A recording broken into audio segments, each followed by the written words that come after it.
நல்லதோர் வீடை செய்தே அதை நலங்கட புழுதியில் எறிவதுண்டோ? சொல்லடி சிவசக்தி, என்னை சுடர்மிகும் அறிவுடன் படைத்து விட்டாய், வல்லமை தாராயோ இந்த மாநிலம் பயனுற வாழ்வதற்கே. சொல்லடி சிவசக்தி, நிலச்சுமையென வாழ்ந்திட புரிகுவையோ. திருவரங்கம் ராசவேல செண்பகத்தமிழரங்கில் வள்ளுவர் வாய்மொழி மாண்பு என்கிற தலைப்பிலே நாம் தொடர்ந்து உரையாற்றி கொண்டிருக்கிறோம். அரங்கின் நிறுவனர் ஆசுகவி ராசவேலு செண்பகவல்லி அவர்களை வணங்கி, அரங்கின் இயக்குனர் ராச இளங்கோவன் அவர்களையும், இந்த காணொலியை பதிவு செய்கின்ற செல்வி செண்பகாதேவியும் வாழ்த்தி நாம் உரை தொடங்குகிறோம். பேரன்புமிக்க பெரியோர்களே, தாய்மார்களே, பேராசிரியர் நண்பர்களே, மாணவ செல்வங்களே, தமிழ் ஆர்வலர்களே, உங்கள் அனைவரையும் வணங்கி மகிழ்கிறேன். நாம் இப்போது அறத்துப்பாலையும் பொருட்பாலையும் நிறைவு செய்துவிட்டு காமத்துப்பாலிலே 109வது அதிகாரம், 110வது அதிகாரம், 111, 112, 113 ஆகிய 5 அதிகாரங்களை இதுவரை பார்த்திருக்கிறோம். இப்போது 114வது அதிகாரம், நாணுத்துறவுரைத்தல். நாணுத்துறவுரைத்தல் என்றால் நாணத்தை துறந்தமையை சொல்லுதல். காதல் மிகுதியாகிற போது நாணத்தை விடுவது என்பது உலக இயல்பு. அதாவது கால் மிகுதியால் நாணம் நீங்கியமையை உரைத்தல். துறவுரைத்தலாவது தலைவன் தனது நாணின்மையை தோழிக்கு உரைத்தலும், தலைமகளது நாணம் நீங்கியமையை தோழி தலைமகற்கு கூறுதலுமாம். காதல் மிக்கார்க்கு நாணம் இல்லை என்பதனால் அதன் பின் இது கூறப்பட்டது என்பார் மணக்குடவர். காதல் என்பது இருவரிடையே களவாக, அதாவது பிறர் அறியாத வகையின் தோன்றி வளரும். பின்னர் அது சிறிது சிறிதாக தோழன், தோழி, வளர்ப்பு தாய், நற்றாய் ஆகியோர் மூலம் குடும்பத்தார்க்கு தெரிய வரும். காதலன், காதி ஆகியோருடைய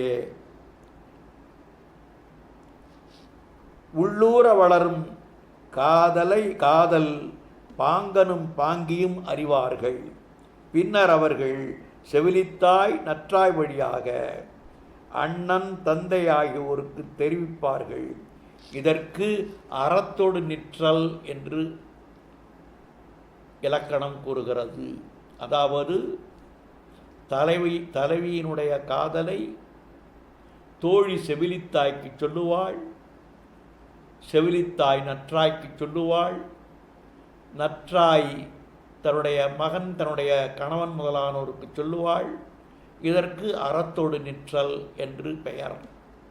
ஆகையினால இங்கே பெற்றோர் இக்காதலுக்கு உடன்படாமல் போதல் உண்டு. அதனால் என்ன செய்வார்கள்? தன்னுடைய மகளை இற்சரிப்பார்கள். அதாவது வீட்டிலேயே அடைத்து வைத்து விடுவார்கள். வீட்டை விட்டு வெளியே அனுப்ப மாட்டார்கள். அந்த நிலையில் நம்ம திரைப்படத்திலெல்லாம் பார்க்குறோம். அந்த தலைவன் என்ன செய்வான்? அந்த கதாநாயகன் தன்னுடைய தோழர்களோடு வந்து வீட்டுக்கு முன்னே பாட்டெல்லாம் பாடி ஆர்ப்பாட்டம் செய்வான். இது இந்த காலத்து பழக்கம். அந்த காலத்தில் இப்படி பெற்றோர் இந்த பெண்ணை அந்த தலைவனுக்கு கொடுக்க மறுக்கிற போது அந்த தலைவன் ஒரு புத்தியை கையாளுவான். அதற்கு பெயர் மடலேறுதல் என்று பெயர். அப்படின்னா என்ன அர்த்தம்? அதாவது பணமட்டையினாலே ஒரு குதிரை மாதிரி செஞ்சு அதன் மேலே தலைவன் அமர்ந்து கொள்ளுவான். அந்த பனை மட்டையாலே செய்யப்பட்ட குதிரை மேலே தன்னுடைய தலைவியினுடைய படத்தை, காதலியினுடைய படத்தை உருவத்தை படமாக எழுதி கையில் வைத்திருப்பான். அந்த குதிரையை அவனுடைய நண்பர்களெல்லாம் இழுத்து செல்வார்கள். ஊராரெல்லாம் இதை பார்ப்பார்கள். அப்போ தான் ஊராருக்கெல்லாம் தெரிஞ்சு போயிடும், இந்த பையன் இந்த பெண்ணை காதலிக்கிறான், அவனுடைய பெற்றோர்கள் அவனுக்கு அவளை கொடுக்க மறுக்கிறார்கள். சில நேரத்தில் என்ன ஆகும், அந்த பனைமட்டை அந்த கருக்கோடு இருக்கும், கூறாக இருக்கும். அந்த கருக்கு என்ன பண்ணும், இவனுடைய உடம்பை பதம் பார்த்து விடும். இவனுடைய உடம்புலேருந்து ரத்தமெல்லாம் வர ஆரம்பிச்சிடும். எல்லாரும் கவலைப்பட ஆரம்பிச்சிருவாங்க. இந்த நிலையிலே ஊரார் இதிலே தலையிட்டு அந்த பெற்றோரிடத்திலே பேசி அந்த திருமணத்தை முடித்து வைப்பது உண்டு. இங்கே இந்த தலைவன் தன்னுடைய நாணத்தை விட்டுவிட்டு தன்னுடைய தோழியினிடத்திலே பேசுகிறான். என்ன பேசுகிறான், எனக்கு மடலேறுவதை தவிர வேறு வழி தெரியலை என்று பேசுவதாக அமைத்திருக்கிறார். தலைவன் மடலேற முடிவு செய்துவிட்டு பொது இடத்துக்கு தன் நண்பர்களோடு வந்திருக்கிறான். அவனை பார்த்து தோழி சொல்லுகிறாள், இப்படி பொது இடத்திலே வந்து இந்த காதலை அம்பலப்படுத்தாதீர்கள் என்கிறாள். இப்படியெல்லாம் ஒரு என்னுடைய தலைவிக்கு இதனாலே கொஞ்சம் கௌரவம் குறைச்ச, இதெல்லாம் செய்யாதீங்க. தலைவன் தோழியை பார்த்து சொல்லுகிறான், தலைவியோடு காமத்தை அனுபவித்து பின் அதனை பெறாது துன்புற்ற ஆடவர்க்கு காதல் பண்ணிட்டான். அந்த காதலடி அவர்கள் 2 பேரும் இன்பமித்து விட்டார்கள். இப்போது அந்த பெண்ணை பிரித்து வைத்திருக்கிறார்கள், இவனை சந்திக்க விடாமல் வைத்திருக்கிறார்கள். அதை பேசுகிறான், நான் இப்போது அவளை பிரிந்து துன்புறுகிறேன், எனக்கு பாதுகாவலாக வருகின்றது மடலேறுதல் அல்லது வேறு ஒன்றும் கிடையாது. நான் மடலேறித்தான் என்னுடைய காதலியை நான் அடைய வேண்டி இருக்கும் போது இருக்கிறது. ஆகையினாலே நான் மடலேறுவது என்று முடிவு செய்து விட்டேன். ஆகையினால் நான் பொது இடத்துக்கு நண்பரோடு வந்து விட்டேன் என்று அந்த தோழிக்கு அவன் சொல்லுகிறான். காமம் உழந்து வருந்தினார்க்கு ஏமம் மடலல்லது இல்லை வலி.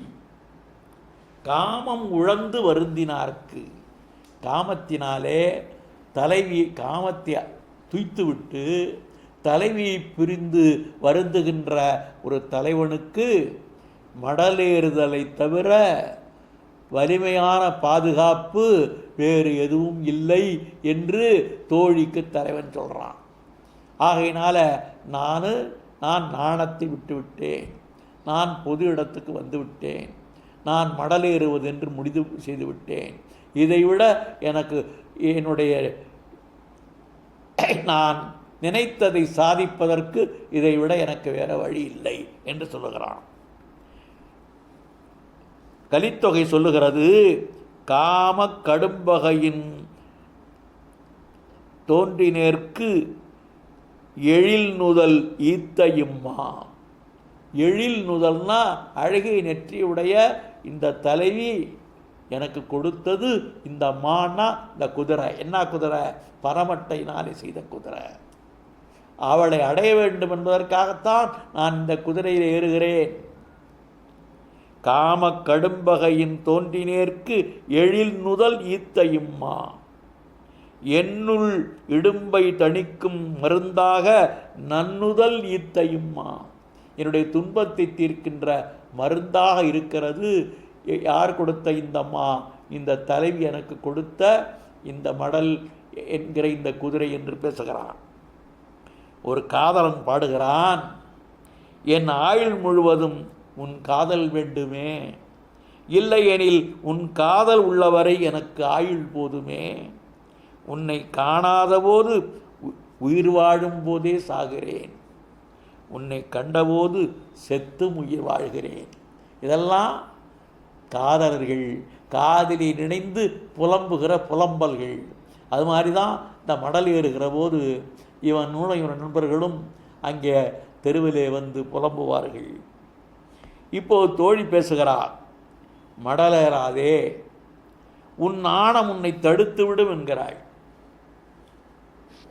உனக்கு உன்னுடைய வெட்கம் உன்னை தடுத்து விடும், நீ வெட்கப்படவாய்கிறான். அதற்கு காதலன் சொல்லுகிறான், பிரிவு துன்பத்தை தாங்க முடியாத என் உடம்பு மடலேறுதலால் வரும் துன்பத்தை தாங்கும். அது ஒரு துன்பம், இது ஒரு துன்பம். அந்த துன்பத்தை விட இந்த துன்பம் ஒன்றும் பெருசில்லை. பிரிவு துன்பம்தான் மிக அதிகமான துன்பம். இந்த மடலேறுதல் என்பது பெரிய துன்பம் இல்லை என்று பேசுகிறான். என் உயிரும் பிரிவால் வாடுவதால் இத்துன்பத்திற்கு நாணாது என்று பேசுகிறான். இந்த துன்பத்திற்கு நான் நாணமாட்டேன், வெட்கப்பட மாட்டேன்கிறான். நோனா உடம்பும் உயிரும் மடலேறும் நாணினை நீக்கி நிறுத்து. என்ன சொல்கிறான்? காதலியின் பிரிவால் ஆகிய துன்பத்தை பொறுக்காத என் உடம்பும் உயிரும் நாணத்தை நீக்கி நிறுத்திவிட்டு மடலூர துணிந்தன. என் உடம்பு உயிரும் நாணத்தை விட்டுவிட்டு மடல் ஊறுவதற்கு துணிந்து விட்டன. நான் துணிந்து விட்டேன், நான் மடல் ஊறத்தான் போகிறேன், நாணத்தை பற்றி நான் கவலைப்படப் போவதில்லை என்று பேசுகிறான். இப்போது தோழி சொல்கிறா, நீ நாணமும் ஆண்மை மிக்கவனாயிற்றே, நீ ரொம்ப இதெல்லாம் வீரனாக இருப்பாய், எதுக்கு சங்கோஜப்படுவாய், அப்படி இருக்கிற போது இப்போ ஏன் இப்படி நடந்து கொள்கிறாய்ன்னு கேட்குறான். அதுக்கு சொல்கிறான், நான் நாணமும் வீரமுடையவனாக இருந்தது உண்மைதான், ஆனால் முன்பு இருந்தேன்.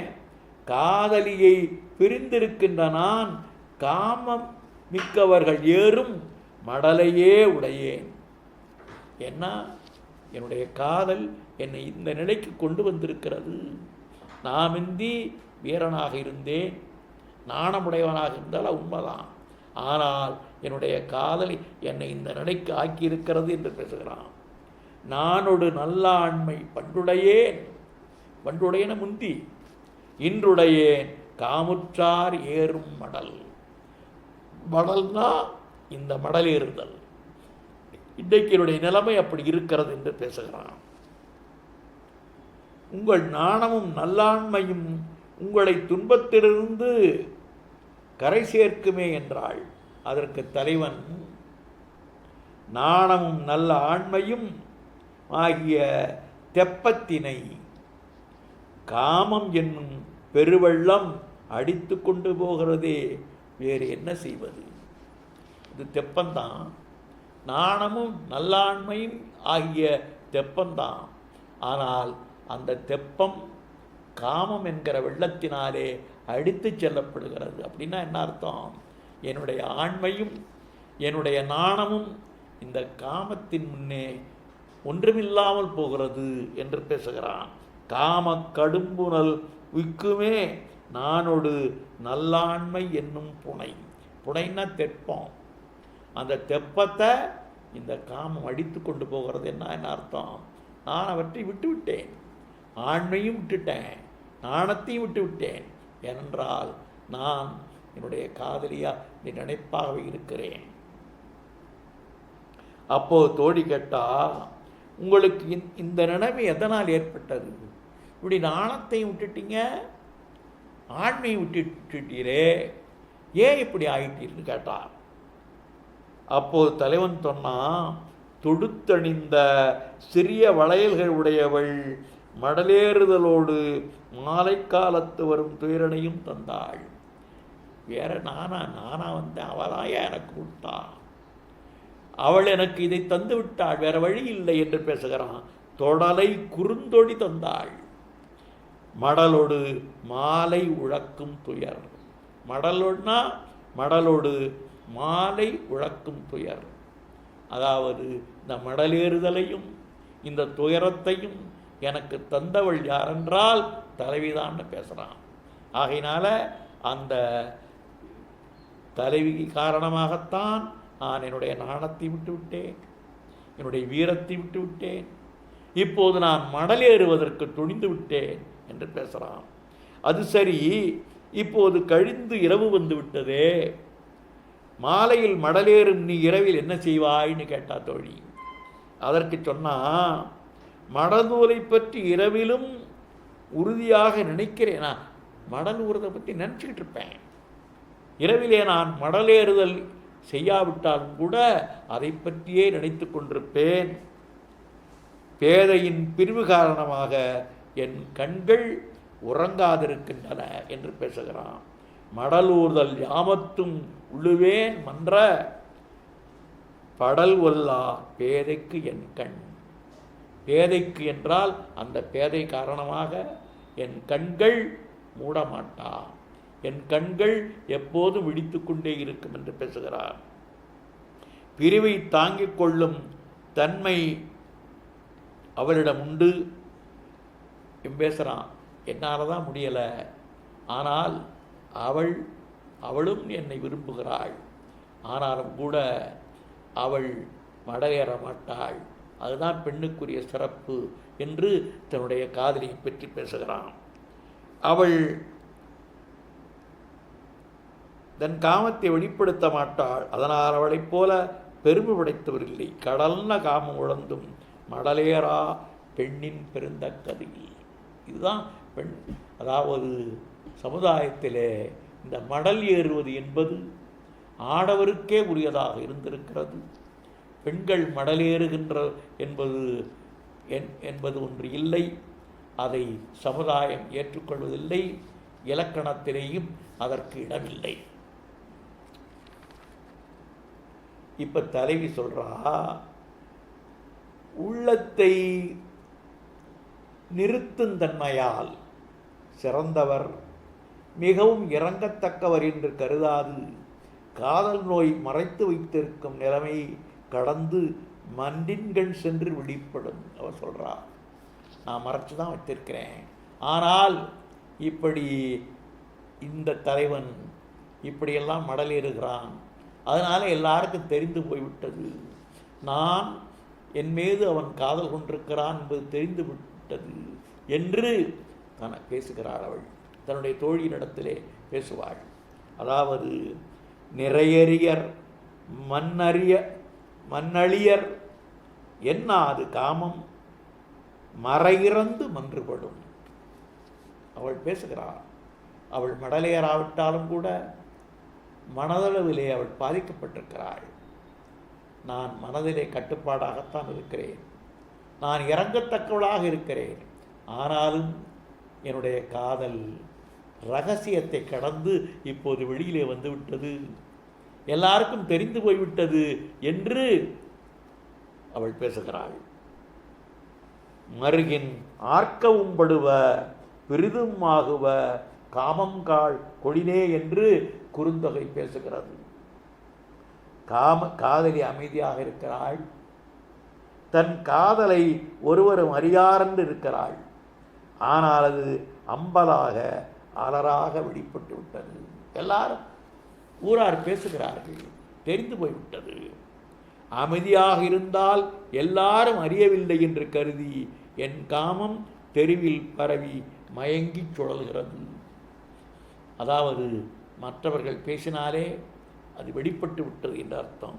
அருகிலார் எல்லாரும் என்றே என் காமம் மருகின் மருகும் மருண்டு.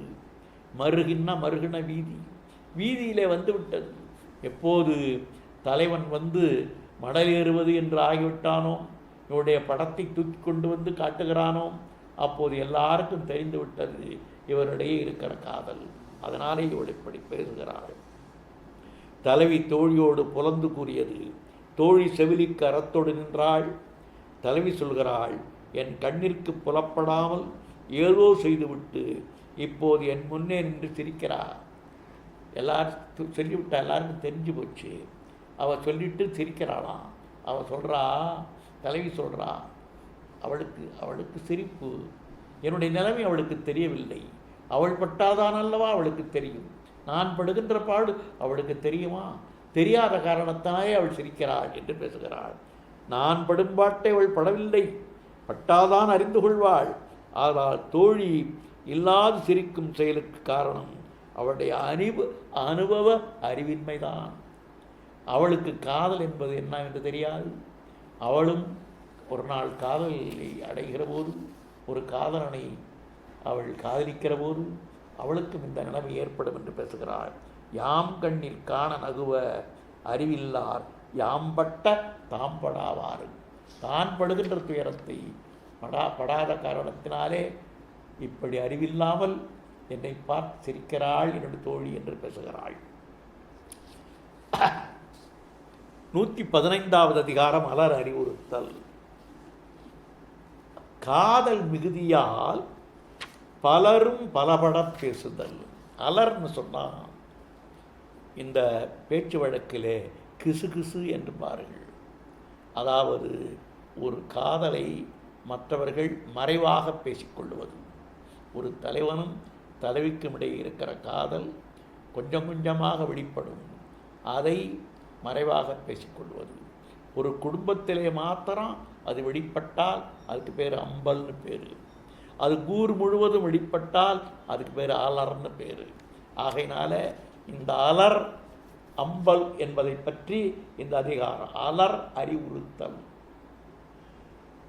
களவு என்பது காதலரிடையே பிற அறியாமல் நிகழும் ஓர் இன்ப நிகழ்ச்சி. இதனை மற்றவர் அறிய அக்காதல் திருமணத்தில் நிறைவுறும். திருமண வாழ்க்கை கற்பு என்பர். காதல் வெளிப்படுவதை அம்பல் என்றும் அலர் என்றும் இலக்கியம் பேசுகிறது. யாருக்கும் தெரியாமல் இருவரிடையே தோன்றும் காதலை இந்த அம்பலும் அலரும் ஊருக்கே வெளிப்படுத்திவிடும். குடும்பத்தினிடையே மாத்திரம் வெளிப்படுவது அம்பல், ஊரே அறிய வெளிப்படுவது அலர். காதல் மிகுதியால் பலரும் பலபடப் பேசுவர். அலர் பரவுவதால் அரிய உயிர் உடலில் தங்கியிருக்கிறது. எம் நல்வினை பயனால் அதை பலரும் அறியாமல் இருக்கின்றனர் என்று தலைவன் பேசுகிறான். அலர் எழ ஆறுயிர் நிற்கும். அது என்ன சொல்கிறான்? அதாவது சில பேர் என்ன செய்வான், இந்த காதல் வெளிப்படுவதை விரும்புவான். அப்படி வெளிப்பட்டால்தான் அது அவங்க எல்லாருக்கும் போய் சேரும். அப்படி பேசுகிற போது அந்த பேச்சு இப்படி பேசிவிட்டார்களே என்று இந்த பெற்றோர்கள் என்ன செய்வார்கள், திருமணத்துக்கு ஏற்பாடு பண்ணுவாங்க. அதனால் இந்த காதலன் என்ன செய்கிறான், அந்த அலர் வெளிப்படுவதை விரும்புகிறான். அதை சொல்கிறான், அலர் எழ ஆறுயிர் நிற்கும். என் உயிர் அப்போ தான் இருக்குது. ஏனென்றால் எனக்கு இதனால் ஒரு விடிவு காலம் பிறக்கும், என்னுடைய காதல் நிறைவேறும் என்று ஒரு நம்பிக்கை ஏற்படுகிறது அவனுக்கு. அதனை பலரறியார் பாக்கியத்தால், நல்வினை பயனால் பலருக்கு தெரியலை என்று பேசுகிறான். மலர் போன்ற கண்களை உடையவளின் அரிய நலன்களை அறியாத இந்த ஊர் அலரை எமக்கு கொடையாக தந்துள்ளது. மலரன்ன கண்ணாள் அருமை அறியாது அலரெமக்கு இந்தது ஊர். அவருடைய அருமை அறியாமல் இப்படி ஊரார்கள் இப்படியெல்லாம் பேசிக்கொண்டிருக்கிறார்கள் என்று தலைவன் சொல்கிறான்.